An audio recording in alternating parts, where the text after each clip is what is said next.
Ciência do Bom Viver. Capítulo 4. O toque da fé. Se eu apenas tocar na capa dele, ficarei curado. Mateus capítulo 9, verso 21. Foi uma pobre mulher que proferiu essas palavras. Uma mulher que por 12 anos sofrera de uma doença que lhe tornara a vida um fardo.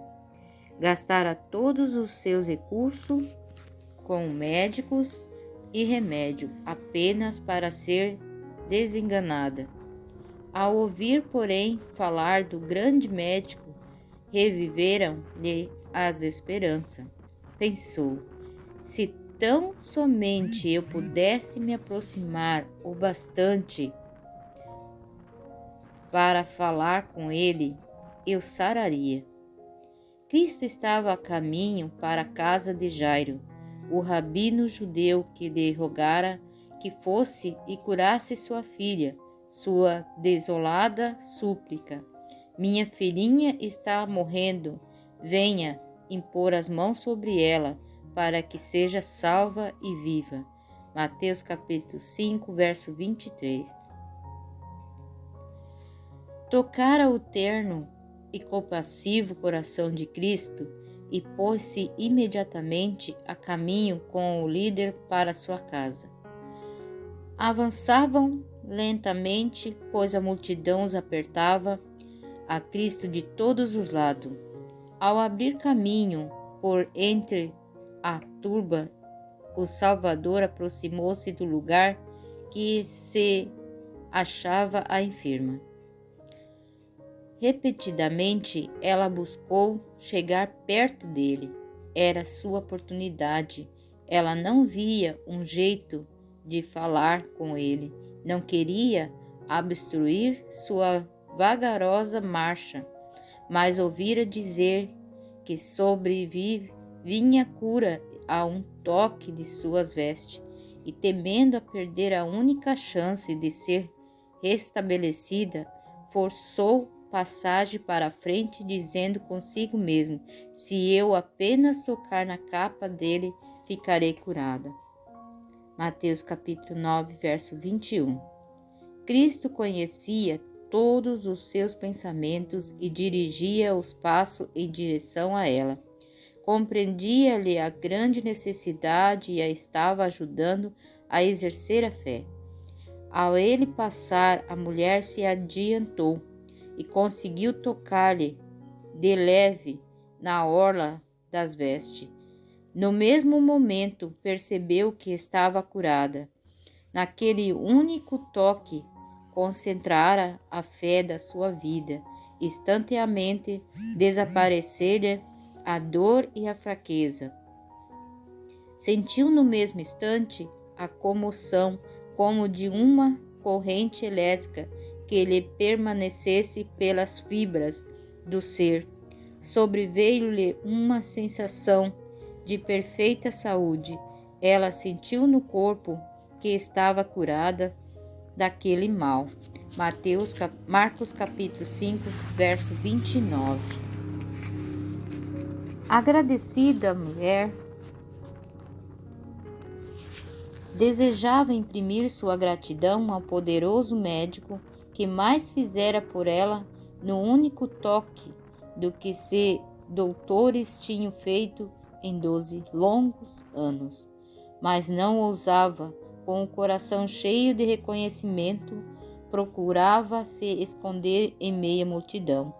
De repente Jesus parou e, olhando em volta de si, perguntou: quem me tocou? Lucas capítulo 8, verso 45. Olhando surpreendido, Pedro respondeu: Mestre, é a multidão o rodeia e aperta. Lucas capítulo 8, verso 45. Alguém me tocou, disse Jesus, porque senti que de mim saiu poder. Lucas capítulo 8 e verso 46. Ele podia distinguir o toque da fé do contato casual da multidão descuidada. Alguém o tocara com um desígnio profundo e recebera resposta. Cristo não fez a pergunta por acaso de si mesmo. Tinha uma lição para o povo, para os discípulos e a mulher. Desejava inspirar esperança aos aflitos e mostrar que fora fé que trouxera o poder restaurador. A confiança da mulher não devia ser passada por alto sem comentário. Deus devia ser glorificado por sua grata confissão. Cristo desejava que ela compreendesse que ele aprovava seu ato de fé. Não queira que se afastasse apenas com metade da bênção. Ela não devia ficar sem saber que ele conhecia seu sofrimento, devia conhecer seu compassivo amor, a sua aprovação, a fé que ela depositara em seu poder de salvar perfeitamente todos os que a ele se dirigem. Olhando para a mulher, Cristo insistiu em saber o havia tocado. Vendo que era inútil ocultar-se, ela se adiantou, tremendo, e se prostrou aos seus pés. Com lágrimas de gratidão, contou-lhe perante todo o povo porque ele tocara nas vestes e como havia sido imediatamente curada. Temia que seu ato com tocar-lhe as vestimentas fosse uma presunção, mas nenhuma palavra de censura saiu dos lábios de Cristo.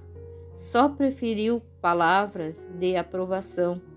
Elas provinham de um coração de amor, cheio de compaixão pelo infortúnio humano.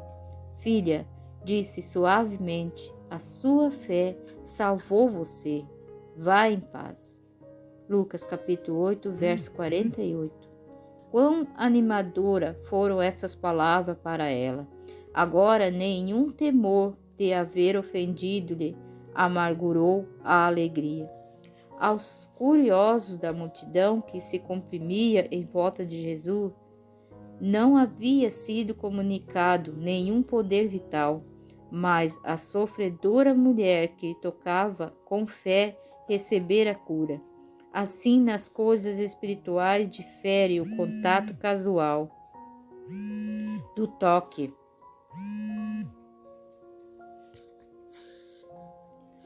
da fé.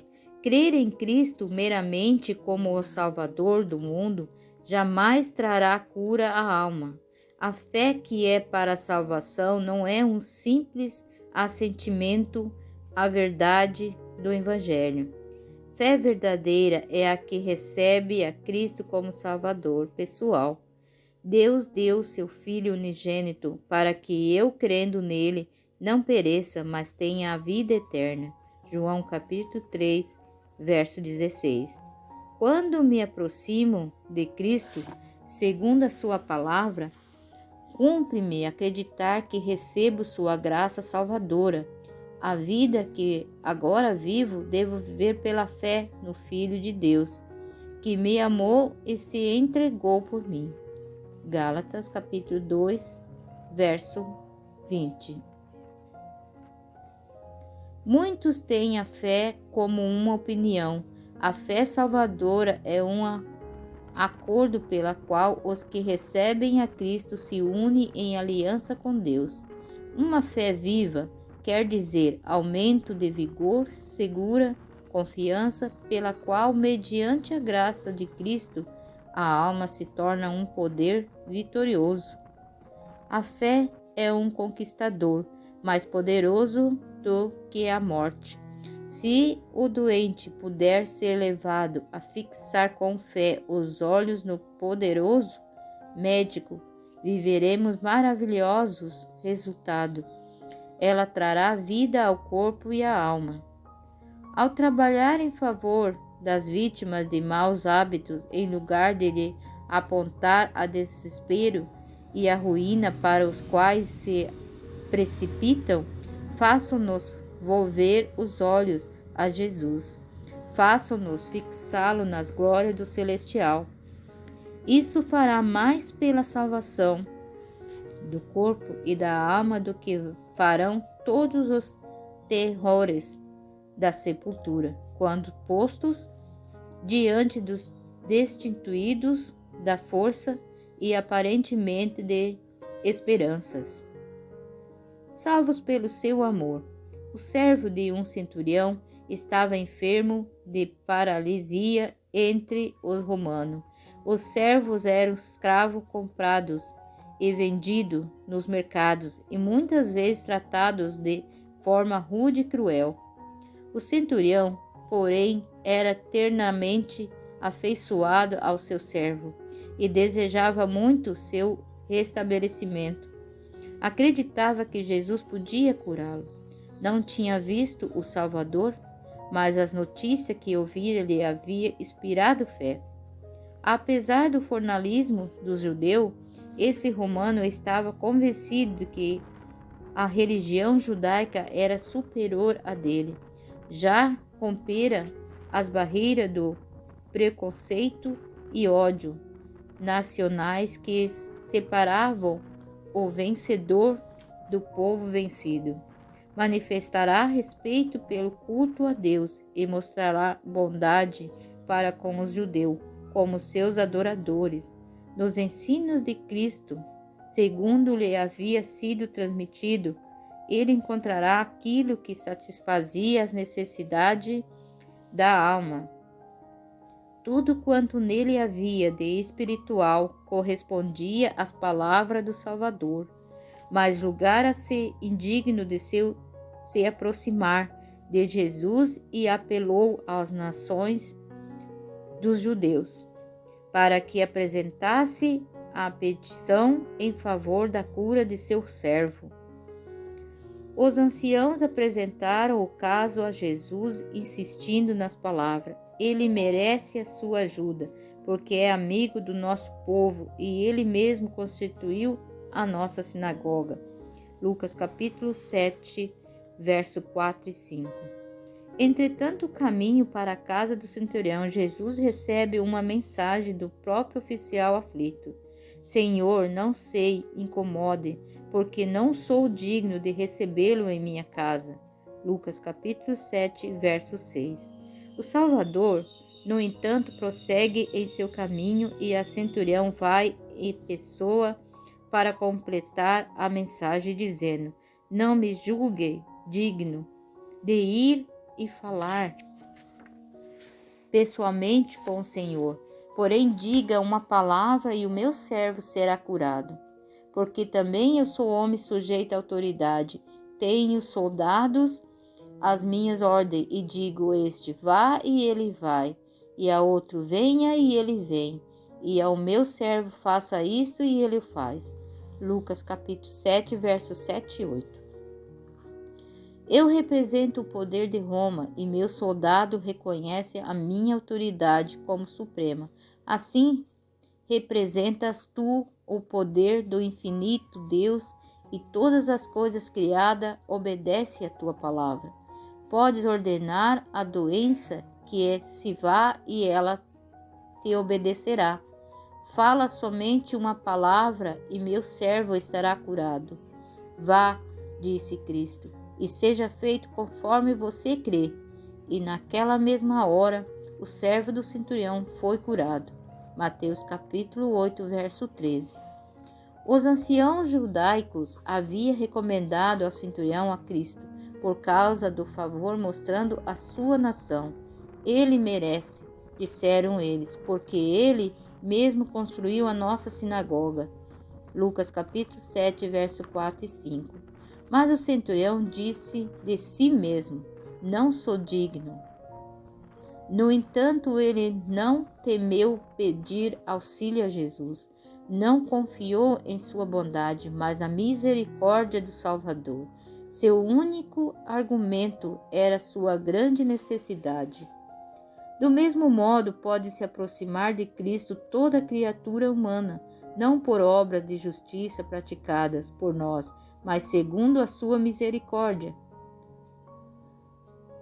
Você sente que por ser pecador não pode esperar receber bênção de Deus?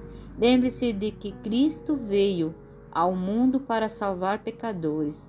Nada temos que nos recomende a Deus, a alegação em que podemos insistir.